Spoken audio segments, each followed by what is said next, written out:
Look, have mercy on me. What's up, everybody, and welcome to this week's episode of On the Bluff. I am your host, Christian Fowler. Joining me, as always, my co-host, Gabe Kuhn. Gabriel, what is up? Nothing much, brother. Just enjoyed championship weekend. Yeah? Sat my ass on the couch. That's about It was all fantastic. I don't even think I didn't go. I was a hermit. You were? I You didn't went, leave the house? Well, I did leave the house. Okay. But I was either in a living room or my bedroom all weekend. I did not leave the house to go to get dinner. Didn't leave the house for food. You know, cooked for myself, sat there, watched ball, went to my buddy Trevor's for a little bit, and that's it. That's all I did this weekend. And it was fantastic. And honestly, enjoyed the hell out of it. And by It was cooked, he great. means reheated what Taylor made. But yeah, it was fantastic. I mean, it was beautiful. It was like, okay, first of all, don't take the Thanksgiving nonsense. into everyday I should have left Into that back everyday in the, life. That's back in Now, the past. I'm sorry. I will say this: she cooks constantly. Like she's a great cook, Yeah. and she makes dinner just about every night. But if I say I cook, I'm cooking. Okay. Yeah. All right. I trust you. Hey, you want to hear something Kenny funny? There was does a not. YouTube comment about last week's episode that said, "This is the hungriest podcast they ever watched." I mean, That we if it talk was- about food more on this podcast than any podcast What's- they watch. Okay, I mean, that's fine. I laughed. I laugh. I mean, I'm I mean, they're not wrong. They're not wrong. how many podcasts have a 300-pounder? You know what I mean? Yeah. Two Just- 300-pounders. Oh, see, yeah, we are the hungriest. 300 pounders. Hey. No, No. not true. Honorary. Yes, our combined weight is right around what 780. No. 755 pounds. 55? Oh, 55. Oh, damn. 50. 750? Damn, brother. Dude, me and you. We need to get your baby fat back. I know. No, we don't. we need to get some It's not damn. It's not a good look. For We need me. to get some film room fat back on. Remember the film room? Oh, film room fat. Yeah, that was probably like 185. Yeah. Just So- I mean, just a little bit of. And maybe it would look a little better with the Little chunk. goatee, but then there was no facial hair, so it really You did go just bald bald. face. Oh yeah. I mean, I couldn't grow anything. You got to remember, I was like 20 years old when we were doing that. Yeah. 21 years old. You still grow facial hair. 2019, 21. Unless you're a late bloomer. I guess I am. You were a late bloomer. I didn't grow my facial hair out until I was 23, 22. 2020 is when I finally. It was actually Kenny that Convinced you. convinced me to do it because my hair would grow fast. Like I could have a mustache in like 3 days or at least a shadow of one. And I went like a week without shaving or something. And Kenny was like, just let it go. Just see what it does. And I was like, I wish I would have had a friend like Kenny when I was like growing up and Yeah, I did my facial hair. yeah. That's the I used to lesson. go with the damn, and I'm sorry for the Amish people that may listen to this, but the Amish beard, the chin strap that I used to have. Yeah. Hey, What the hell was I Fire. thinking, bro? You- It was no, no, no. horrible. It was Hey, awful. there's a I cut picture- off my mustache and all that, and it's just Oh, you did Chin no, strap. you did no mustache? yeah, just straight chin strap. I needed a friend like Kenny You did. There's a to photo. slap the ever living shit out of me and be sure. like, dude, don't do Don't that. do that. You It's not look a good look. foolish. You look foolish. There's a photo of you floating around online. Okay, floating around online. If you're saying floating around online, I'm going to assume like you're talking Twitter or Facebook. Yeah, if yeah. if floating around online means you have sent it to your friend to our group If chat. I and go stuff. Google Gabe Kuhn, this picture will pop up on Google Images. Okay. That's what I mean by floating. Okay, Of please. you in the locker room Okay. with your Memphis gear on after a game, and I think you're holding a trophy or you're holding something, and you got super long hair and that chin strap, and I'm telling you, dude, you looked badass. Like, I get nervous. Like, I'm like, that's the Gabe Kuhn that walks into the studio on Monday nights. Like, You carried the chin strap to college? I'm pretty certain. It was bad. Yeah. I mean, there was one point, and I convinced Taylor to date me through this process. Amazing that I Yeah. pulled that off. Yeah, honestly. it is. Long, like this length that I have right now, just straight chin strap, this length, no mustache, cut like mustache cut. Imagine that. Then I had a man bun. Yep. My hair was down to my shoulder. Yep. That was the look that I looked like I was part of the damn, like in the Manson family, dude. I looked ridiculous. That's the look that you had when you and Taylor started dating. No, that was like a year in. Okay. Yeah. So you didn't convince her to date you rocking that. No. Because that would be rough. I did have a patch on my. What? I had a little patch on my chin. What made you shave the mustache? I don't know. That was the thing back then. I always rocked a chin strap in high school. That was the thing back then. That was not the thing. Yes, it was. Maybe not when I did it. No, but we that were was just coming like out of it. Early 2000s. I swore by the chin strap, brother. Like, Well, why don't we bring it back? no, How about me and you do? Hey, Absolutely not. next week we'll do chin straps. no, not doing it. Won't do it. Can't do Kenny it. used to have one too. Hey, I'll do a chin strap. Gabe will do a chin Hey, strap I will if you say bring this, the though. mustache back. The short lined up chin strap definitely used to be the wave. It did. It did. Like you can look at Kenny's old pictures. Kenny's He old definitely pic. had- Kenny probably had the razor thin Yes. one. Oh yeah, dude, I was Tight. Man smoky. Yeah. was okay. Yeah. Mustache was like halfway cut down. Smoke Like, show. It was just an inch between the nose. Yeah, bro. Smoke Skinny show. stash. Yeah, bro. The whole goatee cut down. It's like as thin as what Riff Raff does on his face. Pretty much, yes. Yeah. Pretty Yeah, much. it was a smoke He show. looked. I mean, Bad Kenny, look now, good look then. Kenny 100% looked like an early 2000s white rapper Yes. without a shadow of Or a doubt. white rapper or white R&B guy. More R&B. More if you had R&B. the chin, Probably. thin chin strap. R&B. It's probably fair. And but all he'd have to do is sort of add the toboggan on the Yeah. Scully on, and he definitely looked like the white Yeah. R&B guy. And, and some Timberlands. Baggy khaki pants and some Timberlands. He'd look the part. Yeah. He'd look the part. I rocked hear the it. chin strap in 2010 when Tracy and I got married. Yeah, it was. You have the mustache now, though, too. You're just like me. Yeah, Man, just we're like the you. same. We're the same guy. Hey, my question is, when are we going to see the mustache come back, Christian? I don't know. I don't know. It's right there. We could just do it. Could we do it like one day? Can like we do on it air, you live? just Just like decide shave to do it? the goatee off? Sure. It feels like more of a summer thing, though, not a Yeah. winter thing. I don't know. You got to man. have as much It's an facial coverage in it's the an winter as you can. it's an everyday thing. It's for an you. everyday look. I liked it. I'll be honest with you. I like the mustache. It's so aggressive, though. It's such a mustache is such an aggressive look. Nah, not everybody. Not for everybody. But you know what I mean. I mean, Like- the goatee can be a very aggressive look too, and a beard my length, that's an aggressive ass look. Yeah, but a mustache has a Mustache, says something no, different. stop. Not for everybody. I couldn't pull off a mustache, but like, No. there's some people that can just pull it off. Yeah, I could. You're one of those There guys. you go. You're one of those guys. Your mustache looks like you don't look, Creepy. creepy. Creepy. Yeah. I don't better want. word. I don't want to use the word I was about to use. But you don't look creepy. You look like a normal human being. Yeah. Gabe and I look like Chesters when we when we wear mustaches. Yes. Yeah. No mustache. For No me. mustache for you guys. All right, Gabe. Let's jump into some Memphis athletics. We're going to primarily focus on basketball today. Not much football to talk about. We'll preview a little bit the bowl game. Yep. Maybe not even preview. AutoZone because Liberty we- Bowl 65th edition, Yeah. December 29th, Yeah. 2:30 p.m. Yeah, so we Solid. won't preview it. We got time before we need to actually preview it, but Right. we'll discuss it quickly. So first up, let's talk a little bit of Memphis basketball. They were down in Oxford, Mississippi over the weekend to take on the Rebels. They lost 80-77 after leading for, I believe it was, correct me if I'm wrong, like 30-something minutes of that game, 32, 33 minutes of that game. Wheels kind of fell off a little bit at the end. This is a team that, we thought that they were an inferior team to Ole Miss, and they go down to Oxford and lose, and now all of our outlooks on Memphis are at least changed for the moment, at least slightly. Yeah, I'll still just chalk this up to out of conference. Sometimes you struggle. Sometimes you just don't play your best ball. I think 4 of 5 of their starters, the guys they've become accustomed to getting them points, just flopped. Yeah.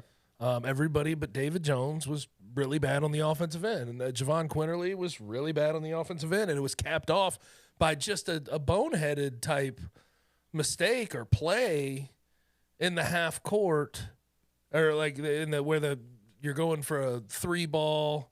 There's 5 seconds left on Yep. the clock. Tie He the runs game. it across half court and tries a 1-leg 3-point shot where he just was fading to the left, Yeah. and you're like, what the hell was that? But I don't think the guys were locked in well enough in the second half, maybe took the first half for granted. And quite frankly, you do have to give credit to Ole Miss. I think they're a better coach team. They're a better team altogether than they were a year ago. Chris Beard's done a good job on the court for them.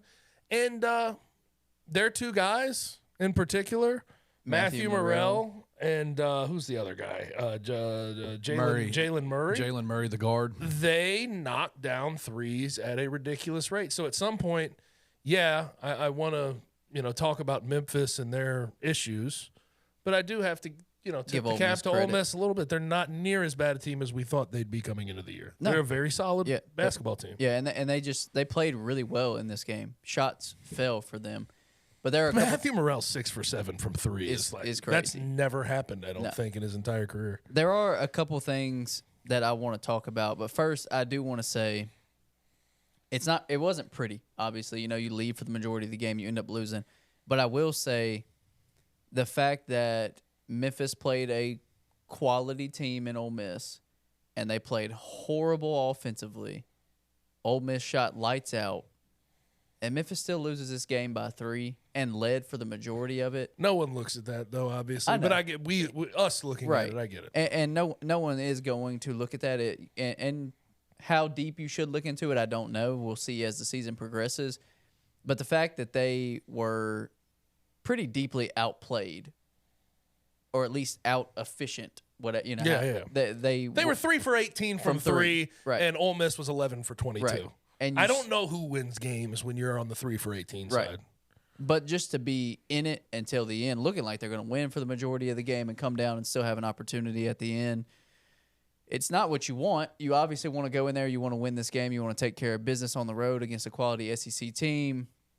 That doesn't happen. So just looking, for a little bit of positive, because like I said, we're about to talk about some negative here in a second, is the fact that they were outplayed and that Ole Miss was the better team, and Memphis still could have walked away from Oxford stealing one if a couple balls would have bounced a different way. Yep. The big negative that I want to talk about, and the biggest question mark, and as the games progress, as the season progresses, this is becoming a bigger and bigger question mark, and that is Jordan Brown. Going into the season, we thought with Nick Jourdain and Malcolm and Jordan Brown, this would be a shoe-in to be the best front court in the American, and potentially be one of the better front courts in the country. And that's it was all based around Jordan Brown. It was all based around Jordan Brown. Lou Henson Award winner, one of the best, mid-major player, the best mid-major player in the country last year. Took Louisiana to the tournament, and he played 7 minutes on Saturday. He played 1 minute in the first half. 1 minute in the first half, got 2 fouls in that 1 minute. Barely played in the second half, didn't make an impact, and has looked worse and worse, really, as the season has went on.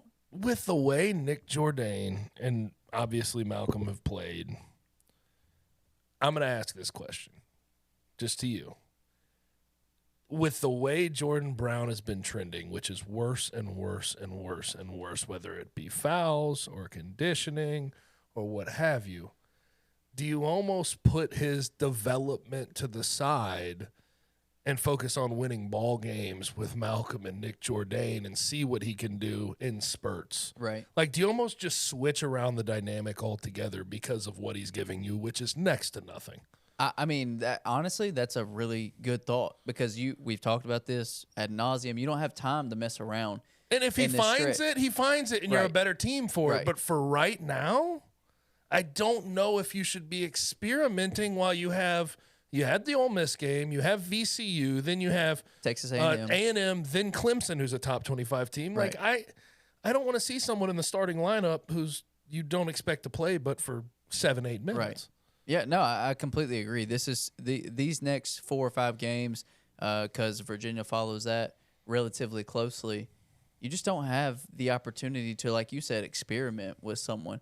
Now, when you're playing the inferior conference teams, of course, down the line, sure, you're winning games by 15 to 30 points, then you give him a little bit more run and see what he can do. And I've seen this from people as well, saying that it's Penny's fault that he's not playing well, because he's not putting Jordan Brown in the right position, because he's making him go too fast. Well, If he was in proper Why shape, would you also? But here's the other thing: why would you come to the University of Memphis if you didn't weren't want to gonna play fast? Correct. Like you're getting up and down the floor, Right. and you're scoring points in transition, and you're gonna out-athlete people. You're trying to get knockaways. It's a defensive-oriented type system. This is not the destination. Right, brother. Would you think they're going to slow it down in the half court and play Tony Bennett style basketball in the offensive end? That's not how they do it. No. So no, I can't. And I saw that a lot on Saturday too. Is just people immediately, oh well, Penny got out coached by Chris Beard. I think there were moments where Penny didn't make the requisite adjustments. Like David Jones should have gotten more run. He should have gotten a shot in the last 5 minutes. Yeah. I think we can both agree on that. I think there's times where Penny runs this sort of pro-style offensive system, lets his guys go cook. They weren't cooking. I think there needs to be adjustment off that and maybe get them into more Half-court sets. have plays, that type of thing, if you start to see them spiraling out of control that way. So there's a couple of things I could say about Penny, but ultimately I just think that is so overblown. Yeah, I agree. That he's just getting absolutely out-dueled on the sideline by Chris Beard in that game. I didn't view it that way. I didn't either. I think you have a automatic L with no Jordan Brown doing anything of substance. Nobody outside of David Jones is making anything happen, and the other team shot really well. Yeah. Guys you didn't expect to shoot well shot well. Yeah, So, and now we, as we've kind of alluded to, we enter a really, really critical stretch for this out-of-conference schedule. A&M, obviously a huge game. Clemson, a huge game. Virginia coming down the pipe as well. VCU, never really been an easy out for anybody just because of how well coached of a team they are. So this is really important because I think both of us has kind of chalked that Ole Miss game up to a dub. Yeah, it didn't end happen that way. But then what did you think about Michigan and Arkansas? Yeah. You know. Right. So like there's been some give and take there. I don't know. If you noticed like Penny how he talks after games now, like I feel like people place it all on him, the Jordan Brown stuff and the team stuff losing a game because he now puts it all on him. Where in the past he'd tell you exactly how he felt and like, oh, these veteran players aren't bringing along the young players. We need more from them. Right. He pissed off his team doing it that way though. I think he's learned a lot though. I heard somebody today, I forget exactly who it was, say, well, you know, he says that Jordan Brown's struggles have to do with him and not putting him in the right position. He said that with Wolo on the postgame show. And I'm like, I don't know if that's exactly how you should read that, just based on the face value. You can't just say, well, Penny's probably saying that to be politically correct and to not cause a disturbance. Right. But behind closed doors, there does come a point where we can see with our own two eyes, it's Jordan Brown making the fouling too much, not being in shape. We see it. Yeah, absolutely. No, it's become blaringly obvious. So the next couple of weeks will be very interesting, not only with the opponents that they play, but then also just to see what happens with Jordan Brown, what happens offensively, because I think that's another point of contention. Like you said, we've seen in their losses against Nova and Ole Miss that they weren't on, and they never really went to anything. And I know the second half in Nova was different, but they just never really went to anything in that first half specifically where you felt like it was more organized and it wasn't just running guys out there. And I know that's been a criticism of Penny in the past, and it is what it is. But there are times and places where things have to be switched up and adjusted. I think there's a point where, like, okay, you can give your team a leash, right? Right. But when they're not doing anything. When you get halfway through the second half and you're like, no one but number 8 is doing anything worth a damn, pull that leash back. Yeah. Figure it out. Yeah. Figure it out. Make sure that they have something they can rely on when times get tough on the offensive end. Yeah. I don't see that yet. All right, let's talk about the Liberty Bowl. Memphis will be playing the AutoZone Liberty Bowl. Come on. Liberty Bowl. I want to hear from my folks over at the AutoZone. I know. It's the AutoZone Liberty Bowl. Come on now. I got you. Played at Simmons Bank Liberty Stadium. Yeah, I can't say that. Not one time have I said that right. The 65th AutoZone Liberty Bowl at Simmons Bank Liberty Stadium. Go. You're a pro. Good job. Okay. I'm not saying that. Against Iowa State, rematch of 2017. My last year, buddy. Gabe's last game. Do you remember the illegal man downfield, guys? Do you remember it? It was me. Phil Mayhew had a touchdown. I was downfield. I'll admit it. Apologies. Although it's not my fault. When Mike Norvell says, if the DN stunts outside, cruise up to the safety, Well, the DN stunts outside. You cruise up to the safety. By God, that's what happened. And it just so happened that Riley held on the ball a little bit too long and threw it a little late. And there goes Phil Mayhew into the end zone. I'm looking at the ref, and I'm like trying to avoid eye contact. Didn't help. Didn't help. He called it. It was a touchdown called back. Correct me if I'm wrong. Run pass option's hard for a lineman, though. Oh, I know. Correct me if I'm wrong, though. The number one receiver for Iowa State that year, Alan Lazard. That's what I thought. Yep. And then did they have Hakeem Butler then also? They had Hakeem Butler too. That's what I thought. But you know who the guy was? Alan Lazard. David Montgomery. Oh yeah, no. David Montgomery was the who? Yeah, but David Montgomery was a dude. Yeah, he was a monster. Monster. Help me understand, why is it? What's the advantage given or taken by a team when an offensive lineman is downfield? Like, what does that make sense? Like, why is that a call? Theoretically, and this not every time that an illegal man downfield is called is this the case. I'd say rarely this is the case. Yeah. But the thought process would be, if I'm upfield, 5 to 8 yards blocking a DB, I'm taking him out of his defensive back responsibilities on a pass. Yeah. So that would be an unfair advantage for the offense. That makes sense. But that's not how it works. No, it's usually you're 3 yards downfield. Right. No matter what's happening, you may not be affecting the play at all. But if that wasn't a rule, and then I also think this: if it wasn't a rule, you would block everything like a run and make all these linebackers and safeties step up at an unreasonable amount, and you'd just dump it over top of them. There's got to be a difference. Gabe Kuhn, football guy. Quickly before we go to break, what do you think about this matchup? Are you excited for this game? Yeah, it's not what it was in 2017. We don't have to fool ourselves. No. I think then you saw a crazy amount of positive momentum with the Memphis football program, having 10 wins, only losing twice to UCF that year, only losses that we took. And, it was Mike, and we were very close in the AAC championship, almost got in the New Year's Six. But we had made the championship that year, so that's a main difference, and everybody was happy. There was nobody complaining. No, not at all.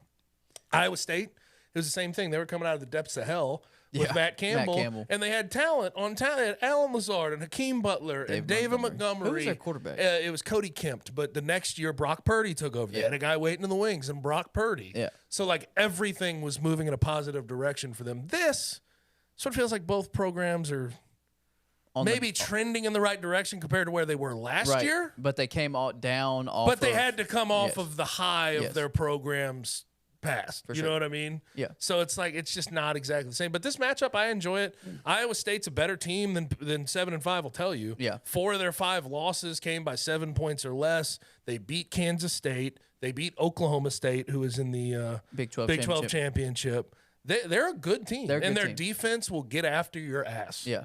Offensively, they have a really good freshman quarterback, Rocco Becht, who's got some juice. But other than that, I don't know if their offense really scares me an insane amount. Yeah. I'll tell you what does scare me. It is the man behind the camera. He does kind of scare me. Mm-hmm. He terrifies me. Sometimes he is known to go a little bit rogue. Yes. He is. That's true. He's a wild fella. So I feel pretty reined in tonight, though. Do you? Okay, that's good. Yeah. Well, we are going to go to break real quick, and we will see on the other side what Kenny has for us in the Hot 3.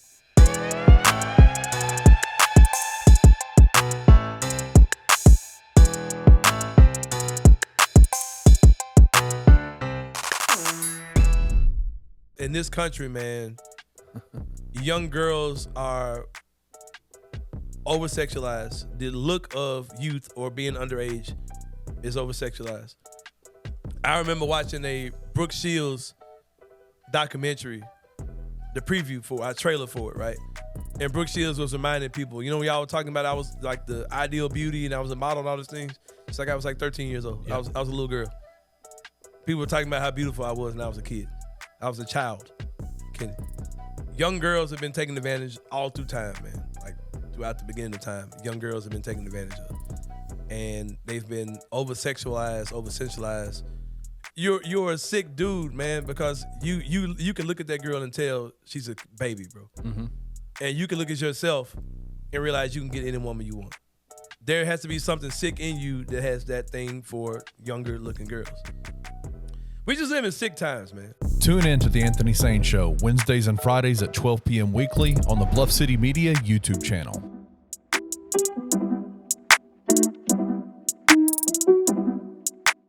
I was just going to say one of the weird standout things is Penny's like throwing people out there that out of nowhere.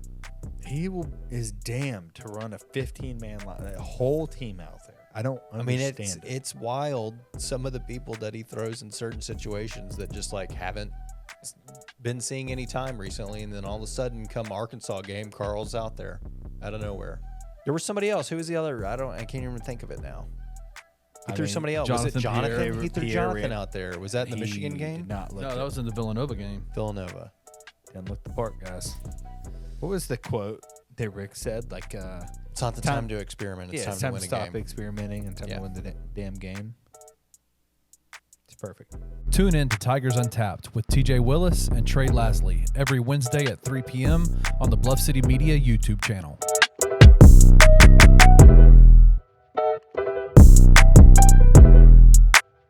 Bluff City Media and Bluff City NIL are proud partners of Coaching for Literacy, a Memphis nonprofit using the power of sports to impact childhood literacy.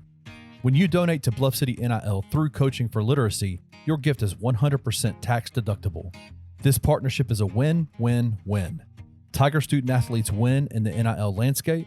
Coaching for Literacy wins by engaging Tiger student athletes in this monumental cause. And most importantly, elementary students in Memphis receive support to become strong readers. To donate today, visit coachingforliteracy.org/bluff-city.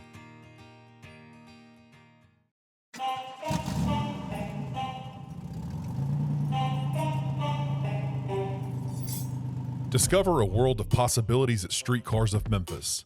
Revamp your ride with the ultimate auto transformation. From booming audio systems to eye-catching wheels, powerful lift kits to sleek drop kits, cutting-edge LED lights and light bars, we've got it all. Unleash your style with confidence. Feel the next level of auto care at Streetcars of Memphis. Your dream ride is just a visit away. Visit us online at www.901scm.com and let the transformation begin.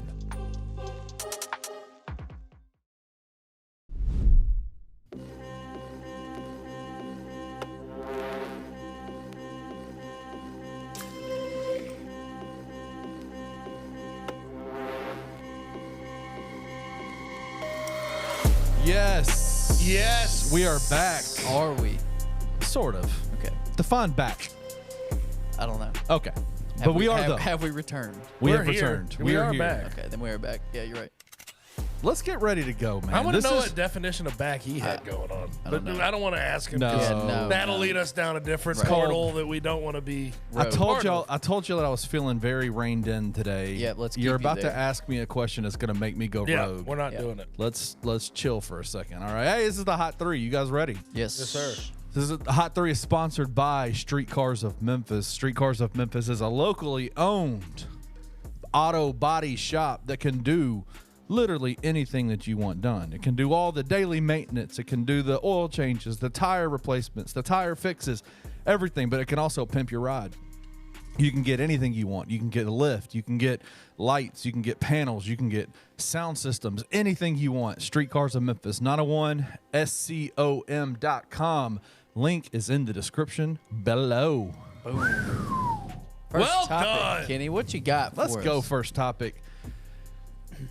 There's just not been a whole lot of news in college football over the last couple of days, guys. None. Has there Zero. been anything going on with a certain ex-football coach from the University of Memphis? Can I start, Gabe? I feel like I let you start a lot. Go ahead. Can I You start. Okay. All right. Actually, I want to start. I'm just kidding. Go ahead. I'm going to preface everything I'm about to say with I feel horrible for Mike Norvell. I feel horrible for Jordan Travis. I feel horrible for every player at Florida State University because they did everything that they could to get in. But guess what? What? They Here's a would big have gotten smacked. Okay. Smacked. They earn the right to get smacked, But- though. That's the only issue I have. I'm coming at this not from what is right and what is wrong. You're not coming I at this get from it. the. No, okay, I'm there with you. I am Hey. coming at this fully from a fan I perspective. can come at it from both. He's not- Michigan, I can too. But Michigan, Bama, Washington, Texas is way better than anything with Florida State. in the Yeah, mix. 100%. Did you watch the game against Brock Louisville? Glenn threw for 55 yards. yards, but guess what? They won 16-6 in the ACC championship and beat a team that was ranked higher than Texas's win against Oklahoma State. But somehow Oklahoma State jumps 3 spots and is 2 spots over them, even though they have the same win Total and a BS. championship. Total BS. It's stupid. Yeah. It's stupid. It's the only thing I have when I'm talking right versus wrong here. Yes, it is wrong. My issue is it's very wrong, and it sets a precedent where eye test can trump everything. Yes. And that is a scary precedent to set, man. Okay. That's scary. It is. I've seen 2 really, really good points made over the last 2 days. One by Stephen A. Smith, who usually I do not say that he has good points, but he did. He had a really good point in saying that TCU could possibly be to blame for this. No. Hey. It makes No. sense. It makes No. sense. It makes sense. Stop that. It makes- TCU beat Michigan. And then lost 65-7. in the Okay, national what do you want them championship. to do? They beat Michigan. And then they lost. Everybody would say Michigan and Georgia would have been a better matchup, but they beat Michigan. Okay, I'm just saying that one makes a little bit of sense. The best one that I've seen is from Mike Greenberg. Well, what about Notre Dame and all these you're other? cutting me Sorry, it just makes me mad. I get you. I think don't blame TCU for an undefeated ACC champion Florida State being out. Okay. Anyway, That's I stupid. thought that was an interesting connection. I think it's a terrible That's connection. And it's Stephen A. It makes sense that it's I a terrible agree. connection. But secondly, Mike Greenberg made the best point that I've seen, talking about what if this was happening in the NFL? What if you let a team play a full 17-game schedule, win their division, do everything that they needed to do, and then a committee decided who got in? If the Joe Burrow injury happened in week 15 Right. instead of Right. early. And the Bengals finished 13-4, and they won But Jake Browning was the the AFC quarterback. North, but they had Jake Browning, and so they left him out. Yes,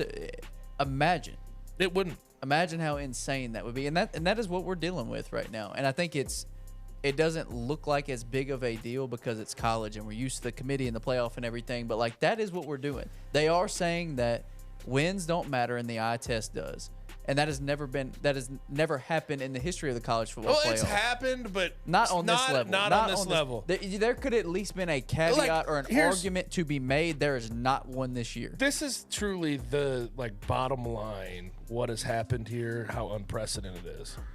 They are the only undefeated conference champion in the Power 5 that has ever been left out of the college football playoff, and it's simply because a quarterback injury. And I just find that to be so bogus. Yeah. It's like I know I lost my quarterback. I have done everything in my power to reach this height. Right. And you're going to rob it from me because my quarterback got hurt late in the season. No. And I just think that's foolish. I'm with you. I can look at this either way. The fan side of me obviously I'll is tell like- you about my fan side here in a second. The fan side of me obviously is like, thank God, yes, we get to see arguably the best 4 teams. Yeah, although it's not. If his best 4 teams, Georgia would be in there instead of Texas, in my opinion. But again, that goes back to the nonsense, the madness of the college football playoff committee. You want your 4 best, but we're 4 best within reason of what they've actually accomplished on their resume. Right. But at the same time, our eye test could change, and if you have an injury, it could change. It's like, good God, man! Like, there's subjective, then there's the college football playoff committee. 100%. But then there's the other side of me that says, how do you do this? Even if you know that Florida State is going to get thrashed by whoever they play, which they probably would have played Washington because they probably would have been the 3. Even if they were to go get thrashed by Washington, you have to do what is right. This team beat LSU. They beat Florida. They beat Louisville in the conference championship. Who else? They Clemson. Duke. Yeah, they ran their schedule. They won every single game. even though you can say, oh, well, there were some games that weren't convincing. Well, that's every Whatever. team. That's Georgia Texas, did that. Alabama Texas, did that. Bama. Yes, every team has that caveat. Washington, many games against inferior opponents that they didn't look great. It has to break your heart for all those The players. fact like, that just you have imagine Jordan Travis saying, I wish I broke my leg earlier sooner so they we could knew. prove it. And then here's the other part of this. Like, I don't know why there's this thought that Florida State, okay, without Jordan Travis, they're a different team offensively. I get that. They're not as good a team offensively. Why is there this thought that, like, Florida State's nothing without Jordan Travis? It's clear that there's something. No, They beat Florida. They beat Florida. On the road. Yeah. They beat Louisville in an ACC championship when they were number 14. Yeah. And they have, I think, the 5th highest stop rate in the entire country defensively. Jared Verse, Keon Coleman on the offensive end, Johnny Wilson, Trey Benson. Jaheim Bell. Like they're deep and they have a lot of talent They on do. both sides of the They do. football. It's just, I just find it, because I was thinking about, like, okay, what if Georgia got to this point and lost their quarterback? They wouldn't leave out Georgia. No. If Alabama lost their quarterback, they wouldn't leave out Alabama. Yeah. It's just because they feel like they can get away with it because it's an ACC team, they throw them to the side. Yeah. And I don't get that. I also don't get why, in the mind of a lot of us, and by us, I mean whether it's fans or media members, I never bought into this. It was more acceptable to have Texas in over Alabama than it was to, like, it was, how do I put this? It was more like Texas and Alabama. Right. If Alabama was going to get in, Texas had to get in the entire time. And they had to be ranked higher because of their head-to-head matchup in week 2. Right. Oh, my God. Whoop-de When Alabama was not. Whoop-de-damn right. do. But either way, that was so accepted. Right? Yeah. Like, people were like, that's how that needs to be. The fact that we find that more acceptable, a more acceptable ending than Florida State at 13-0 winning a conference championship, getting in. I agree. I just don't know why that all doesn't add up. people, and I think I know that people say, well, College Football Playoff Committee, NCAA, all these entities should be above public pressure and public conversation. They hear the talk, Right, they're not. And everybody was talking about Florida State getting left out. Florida State, this, that. They don't have a quarterback. They're terrible now because they don't have Jordan Travis, and they bought into it clearly. Yeah, obviously. Now give me your fan side. Oh, my fan side is that this is without question better than anything Florida State. Like, any matchup that we're going to see in the college football playoff is better than any matchup we would have seen That would with have Florida included State, Florida State. involved. So, yeah, that's where I'm at. All right. But Kenny, at the same time, absolute travesty. Ridiculous. Yeah. Stupid. Yeah. I hate the precedent it sets. We'll see what it looks like going in the future. I'm with you. Kenny, number 2. All right, let's go number 2. They announced the Heisman Trophy finalists for this year's Heisman Trophy Award. Your good friend, Jaden Daniels, is in there. Yeah. Who else is in there, and what do you guys think? We have Jaden Daniels. We Michael have Bo Penix. Nix, Michael Penix Jr., and Marvin Harrison Jr. Marvin Harrison Jr. doesn't deserve that. No. Okay. Sorry.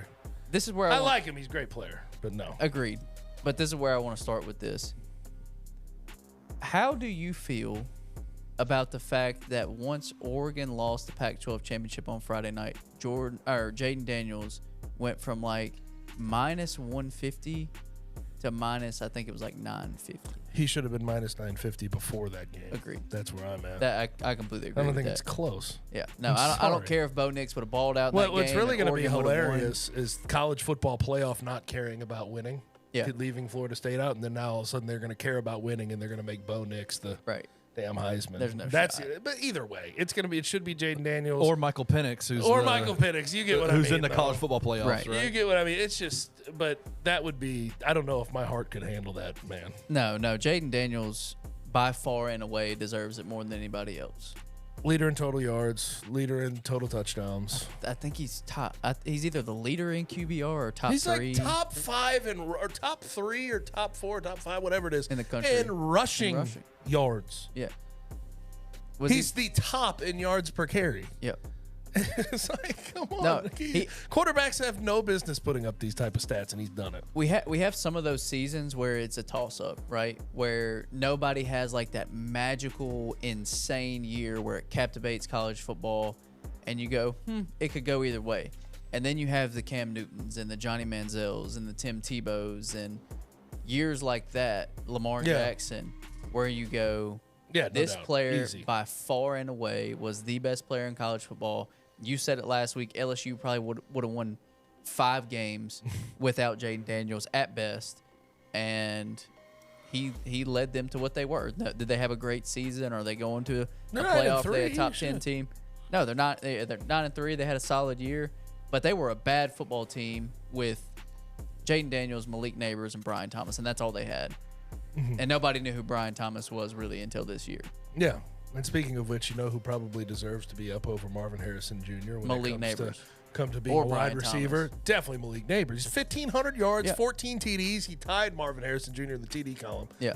Now he had a better quarterback, but it's Jaden Daniels. It shouldn't be close. I kind of want to put a wrap on it because it's like I don't even want to keep giving it life. The fact that Bo Nix, if he would have gone for 4 touchdowns and no interceptions and won the Pac-12 championship, he Probably could have would had a have chance. That's stupid. It's foolish. What? I had one more thing I was going to say. The argument you hear against Jaden Daniels, he didn't play in a whole bunch of meaningful football this year. What are you talking about? He played eight SEC games. Right. Still played 8. He played against Florida State. Yeah, they got their butt kicked. His stats weren't the worst in the world. But, I don't know. He played plenty of meaningful football. Yeah, completely agree. That's just a dumb argument. If his defense was worth its salt, he would have played in a lot more meaningful football. And if you're talking about marquee wins, didn't they beat a top 10 team in Mizzou? Yeah. Right. By 10? And he had an incredible And game. he was ridiculous. Yeah. Okay. They did have a marquee win. They did play meaningful football, and he did put up more stats than anybody in the country. Check. Let's go. Move on. There you go, Kenny. All right, I got one more question for you though about this Heisman thing. You both, Christian Gabriel said earlier that he doesn't think Marvin Harrison needs to be in this Final Four. Mm-hmm. You agree with that? Yeah, I think Malik Neighbors should be in over him. Okay, so let's take Malik Neighbors Or off even a quarterback, maybe, too. Before y'all keep going. Carson Beck probably deserves it more than Marvin Harrison Jr. Before y'all keep going, give me your dark horse. Not Malik Neighbors, not Carson Beck. Give me your dark horse guy that you would say, man, this guy has a legitimate case to be in the Final Four. To be a finalist? To be a finalist. Ooh, okay. That's a fun one. question. That's a fun one. Just because of what I've seen transpire, I'd want to see Jordan Travis there. But there's probably other cases I could make here. Let me think about this. I kind of want to go with the defensive player. That's where I was why? hoping you would go. Yeah. Why? Who? It's more fun. Who? But that's the thing is there's not one that's been like head and shoulders Like above. stats wise, you know, Right. because you have to match it with stats. Yeah. Dallas Turner is the only name that's coming to my mind, but I don't. The dude from UCLA has crazy stats. Yeah. What's it? Latu. Yeah. Latu. Latu. Yeah. What a name. What a name. Let me think about this. This is a good one. I like this exercise. I like this question, but Carson Beck could be up there. He ended up with good stats. He said no Carson Beck or Malik Neighbors. Quinn Ewers? But he missed a couple of games. That's tough. Okay, I have it. What conference? I have it. Just tell me what conference. SEC. Offensive player? I'm gonna do it. You're gonna be pissed off with this answer. Oh, I know who you're going with. Who? Jalen Milroe. That's fair. Come That's on. fair. I mean, I'm what not he's pissed off with done, that at all. what It's he's fair. done after that South Florida game has been nothing short of Right. amazing. I don't hate that at all. And he's I- been running the hell out of the ball too. Yeah, that's actually a really good one.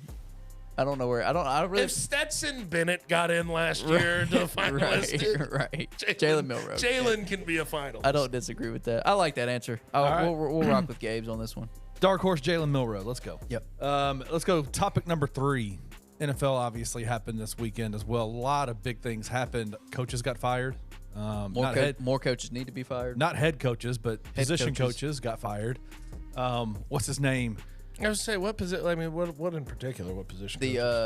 Jack Del Rio got fired that was 2 weeks ago. Okay. The Titans fired their special teams coordinator after Okay. the punter got hurt.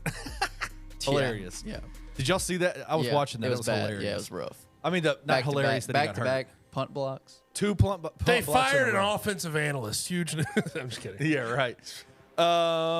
Obviously, looks like the 49ers might have supplanted themselves as the team to beat in the NFC. I mean, they're just they just beat the brakes off the Eagles. What are y'all's thoughts on the happenings. Before I'm going to let you go first, okay? But I have to say this right now and get ahead of it because it'll gross me out as if this ends up this way at the end of the year. Brock Purdy starting to play good again. Everybody's healthy. Right. He's moved into the top 3 in MVP odds. One. I saw that at FanDuel. I'm talking about FanDuel.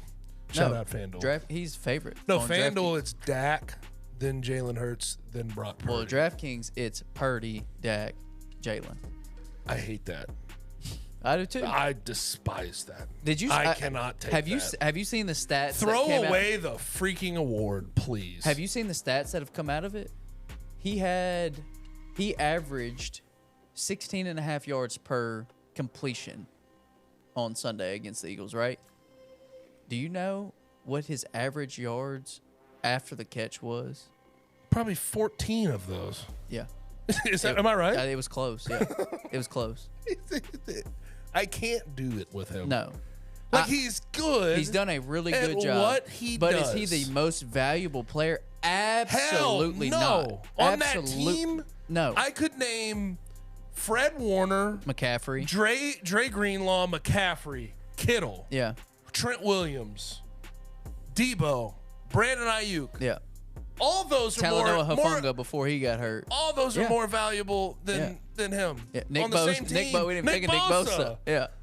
Come on, Yeah. guys. I agree. Be careful with that. It's crazy. It's crazy that I get it. I guess Stats look good. right. Cool. But what the award means, the most valuable player to his team, you could probably plug in 19 to 25 more NFL quarterbacks with Kyle Shanahan, and they'd be having similar success. Yes. Yes. A Just not Trey 100%. Lance. Just not Trey Lance. Yeah, Wheeler. just not But Trey Lance. I wanted to get ahead of that. I'm with you. I can't do it. I just can't. I'm with you. No, I think that's Weirdly what's up. enough, I can do it with Dak Prescott. He's been phenomenal lately. Yeah, I He's agree with that. been against bad teams. He's been great. Yeah, right. And then against the Seahawks, he was phenomenal. Yeah, A better team. a little bit better. Little step. Where up do you in want to competition. start? Where do you want to start? Dealer's choice. Let's man, where do I want to start? I guess let's continue to talk about the 49ers and Eagles. That was kind of the pinnacle of the day. 42-19 pinnacle. No, going into the week, it was the pinnacle. The game itself was not. The 49ers have had a weird season. Am I wrong? And I get Yes, why. they have. I get why. They start off the year clearly the number one team in football. They're steamrolling everybody. I know they ran into some injury Couple of issues. I know they lose Trent Williams. They lose Debo Samuel. But both you and I felt that they should have still been winning the games that they were losing, even without those players. And so it was like, has Brock Purdy lost it? We had this conversation. Like, is he? I knew when Trent and Debo came back, he'd be better. Right. But we were thinking, maybe he's going downhill. Maybe some of these defensive coordinators have figured him out. Yeah. And here they are, who everybody thought was the best team in football, the Philadelphia Eagles. They dominated them from start to finish. The problem with figuring them out, you have a movable wide receiver in Brandon Ayuk, inside and outside. Yeah. He can do so many different things. He's run their the whole number route one tree. receiver. I don't care what anybody says. You have He's their best receiver. Debo. Yeah, he is their best pure receiver. Yeah. You have Debo, who's really solid receiver. Not the best, 1 through 9 in the route tree, but he also can give you those Get gadget him the ball in plays. You can space. put him in the backfield. You Just throw get him in screens space. to him. Christian McCaffrey can run in between the tackles, off tackle. Catch the he catch the ball. ball out of the backfield. He can be a check down god. You have George Kittle, who can man the middle of the field And is also an and extra is right tackle. a great blocker. Yeah. I mean, I don't know how you defend them reasonably because every one of their weapons is so multiply talented. Yeah, I agree. You can't get a beat on any one thing. Are they going to run the ball? Are they going to pass? We know that Kyle Shanahan's going to run to pass. That's how he does it. Right. And he likes to get into some play action concepts. That's what he usually does. But it's just so hard for a full game to hold down every single playmaker they have. And that's where it becomes tough. But this is where I'll give Brock Purdy credit.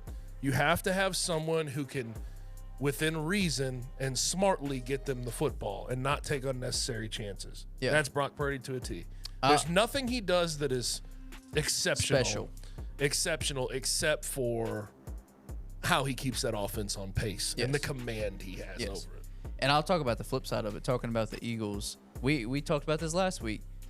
Was it going to catch up to them? Playing a lot of close games against mainly inferior opponents. I just think I don't think their defense is good. I don't think they have a good defense. They added Darius Shaquille Leonard. Yeah, I was very He's salty probably that the Cowboys. he might didn't be a little. Is he washed? I think it's more backs, his injuries. He's had multiple back surgeries and everything. I mean, he's a 3-time All-Pro, and he's not old. And he led the league in tackles. What 3 years? Yeah. So I don't know. We'll see. But they're only good on the defensive line, and that's because the only play.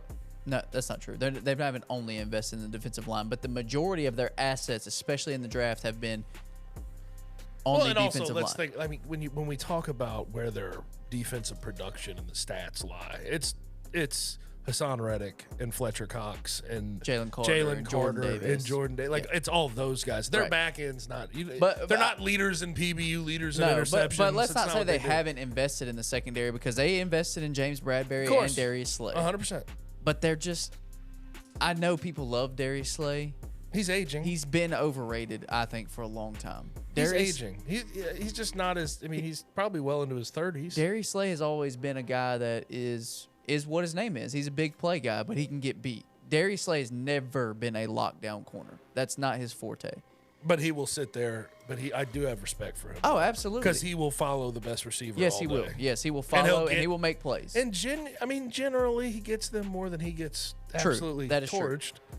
But, and that's all I want in today's day and age. That's all you can ask for from a corner. You don't have those just crazy shutdown corners anymore, do you? You just don't. Jalen Ramsey got done up when we thought he was the best. Yeah, Pat Surtain gets his, and Sauce Gardner gets it. Like, there's no truth. Trayvon Diggs got a couple years ago just obliterated, but he had the lead 11 interceptions. Picks. Yeah. So I don't know with them, because their linebackers are horrible. Zach Cunningham, Nick Morrow. Yeah, they're terrible. Linebackers are terrible. Safeties, Reed Blankenship's terrible in coverage. Kevin Byard is still trying to find his footing in Philly. We know Nakobe Dean will be back at some point. That was actually a bigger deal than people realize. Because and now Zach Cunningham is also hurt, so their linebackers are shot. Caden Ellis and Nick Morrow were their starting linebackers this week. That's a bad problem to have. They love old T.J. Edwards. They do love T.J. Edwards. They would have loved. They would have loved to have him, because they lost 2 backers, I think. Was it just T.J. I think it was Edwards just T.J. Edwards. Or no, Kaiser. Kaiser White. Yeah. I think they so. have lost him, he was there last year. But I don't know. Their defense has talent. Obviously, they have 3 of the best defensive tackles in the league right now, which is absurd. You only play 2 though. Yeah, you only play 2. But their defense just isn't good, and it just hasn't looked good. Their secondary has been pretty awful all season long, and offensively, they just I don't know what the issue is with the offense. They just haven't looked in sync. For a full game, they just haven't looked in sync. And I know that the Bills game, the second half, they were incredible, but they just haven't looked fully in sync as an offense. And I don't exactly know what the answer is. I think I know what the answer is. I think Jalen Hurts' injury is limiting him more than people realize. They're not calling as many design runs. They're abandoning the run game a little earlier, because a lot of their run game is predicated on, look here, there it is. And if you know Jalen Hurts isn't going to run, then you don't have that threat. So I think that's the answer to it, but they just, I don't know. So, I know the Eagles are 10-1. I'm not saying that they're not a Super Bowl contender. I think they're the second best team in the NFC right now, and probably the second best team in the NFL. I just see a lot more holes with them 100%. than I saw with them last year. Okay. And I see a lot more holes with them than I see with the 49ers right now. Okay. I'm going to transition this after, but the Eagles have, without question, been playing with fire all year. 100%. On both sides of the football. It's been one of the 2 sides will pick it up when the other sucks. And yesterday they both sucked. Yep. There's going to be days like that. I'm not going to push any panic alarm, because I think they have every bit of talent they need to win a Super Bowl. 100%. But it's going to come down to actually clicking and doing things the right way. And I think here's the other part of it. I think if I'm going to chalk it up to one thing, these are both first-year coordinators. And that's the other part of it. Absolutely. You lose Shane Steichen and Jonathan Gannon. That's tough. You just who have are to now transition. who are now head coaches. Yeah, you just have to transition and just roll with the punches. Agreed. And hopefully they'll, the thought would be maybe they'll peak here in a couple weeks. Now, I am of the opinion, if you're ignoring what's going, this would be the last thing. Okay. If you're ignoring what's going on with the Kansas City Chiefs right now, Yeah. you're ignoring logic and what's out in front of you. Yes. This team, right this second, I will say this, and it doesn't mean that it won't change because you can adjust on the fly, and this team has championship DNA. That's not a Super Bowl team right now. No. I They agree. don't have the wide receiver play. Nope. Travis Kelce is still phenomenal. He's funny good. Like, it's ridiculous how Yes. good he is. But he's losing a little bit of a step. And he Definitely. can't do everything Right. at his age because no one else is catching balls. Their run game, they don't rely on it as much as they should at this point. They need, I think that's the answer. Andy Reid needs to give Isaiah Pacheco the ball 20 times a game at this particular and they need point. to become a run to set up the And pass here's team. the other part. This entire year, if you've been just sort of watching the Chiefs, that is a defensive football team. Yes. Very much a defensive football team. And then the last 2 weeks, Their defense has been horrible. their defense has been trash. Yeah. Against bad quarterbacks. AOC, Aiden O'Connell for the Raiders. Yeah. And then this week against Jordan Love. And Jordan Love's been bad. good. But at the same time, he shouldn't be carving you up No, if you're for a 270 Super and 3 Bowl touchdowns, if you're a no Super Bowl picks. Yes, I favorite. agree. I agree. I'm just saying you can't keep ignoring the Chiefs' their issues because Patrick Mahomes and Andy Reid Yes. and Travis Kelce. We're beyond that. we're past They don't that. look like a very good team. No, they right don't. now. They don't at all. And just to end this off, last thing I'll say, I will be absolutely and utterly shocked if an AFC team wins the Super Bowl. Really? The AFC is nowhere near. Bengals are gone. Bills look no good. Chiefs look no good. Yep. Yeah. Ravens. I know the Ravens have been really But good. the Ravens, I'm still yeah. not Prove it. convinced. Yeah, not convinced by them. The Dolphins, same thing. Yeah, the Dolphins are the AFC version of the Cowboys. Yes. Yeah. Different styles, obviously, but beat bad teams, lose to good teams. Yeah, and I think the 3 best teams right now reside in the NFC. I think the Eagles, the Cowboys, and the 49ers are the 3 best teams in the league. And the other part of this, too, is if your name's not the Chiefs, I don't know. The Chiefs have found a way to, even when they play those NFC teams, they'll buck up and find way. Because the NFC plays, if you haven't noticed, unless you're in the AFC North, the NFC plays a substantially more physical style of football. Yes. Substantially. Better O-line, better D-line. If your name's not the Chiefs, I haven't seen you be able to overcome that against the 49ers and the Eagles in particular. Yeah. All right, that's going to wrap us up. We appreciate It's actually not. It's actually not. We got a hot 4. We got one more that I want you guys to hit. And this is a surprise one. Usually just behind the fourth wall. Yeah, you see my face. This is behind the fourth wall. Where's he going with this? The guys know beforehand, before we start the segment, what we're going to talk about, so they can get their thoughts ready. But this one's going to hit a little bit closer to home in Memphis. I think this is going to come out on Tuesday afternoon. There will be an announcement made about the Simmons Bank Liberty Stadium tomorrow or on Tuesday that will, for the renovation side of things. But I wanted to ask you guys your thoughts on the city council stuff. What have you thought about what the city council is doing in terms of the ownership of the Liberty Bowl? So the thought is they just basically want seats on the University of Memphis, board, right? Isn't that the idea? So they can still have a say. You're asking the wrong guy. I'm asking Kenny. Yeah, basically, it seems like there's a couple of city councilmen that are saying basically the city should get something out of switching ownership from a public government to a private institution like the University of Memphis. See, I don't know how much we're going to have on this, but I will say this. I think it's foolish to ask for something. You want something out of giving up the Liberty Bowl when you haven't made anything out of the Liberty Bowl since you've had your hands on it. Yeah, I don't have it. You get what I mean? Like they haven't found extra funds and money and different things to capitalize off of when the Liberty Bowl has been in their oversight. So when they go and give it up via, they're going to hand it over for free. Why are they so worried about getting something out of it? You've never gotten anything out of the Liberty Bowl. Beautifully put. That's what I don't get. That would be my one sort of the conversation I'd throw out there. I don't know. Yeah, We'll see how it plays out, but I find it strange that they wouldn't want to just give up the damn thing. Anybody you talk to in the city government will say, the Liberty Bowl is a pain in the ass. It's a pain in the ass to keep up with. Yeah. we give money for this thing that doesn't actually give us money back on the back end. We don't make an income from it. Yeah. So it's always been a pain in the ass to them. It's strange that there'd be any fight put up, but we see it. Does it not come across as kind of like every time the Coliseum conversation comes up and people are like, hey, we got a prospective developer that wants to tear down the Coliseum and put up this awesome whatever it may be in that place that will renovate that entire area, upgrade the value of that entire area, and then all of a sudden you get, don't tear down the Coliseum. You know what it is, Kenny? And I agree with this in multiple walks of life. Resistance to change kicks people's ass. Man. It does. Absolutely. Doesn't it? Dude. Yes. Even if we're changing for the better, if they're uncomfortable with that change, Yeah. they're going to speak out against it, even if it makes total sense, Yeah. to move in that direction. Yeah. 100% gay. It's just the resistance to change just beats people over the head. I agree totally. Yep. Couldn't have said it any better myself. All right, now we are going to get out of here. I don't think Kenny's going to throw in a hot 5.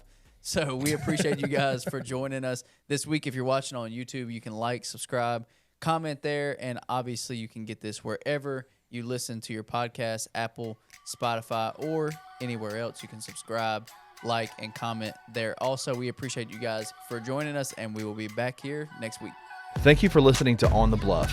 If you enjoyed this episode, leave a rating and a review wherever you download your podcasts. Also, like and subscribe to Bluff City Media's YouTube page. Head over to www.bluffcitymedia.co for comprehensive coverage of Memphis sports and how you can become an insider.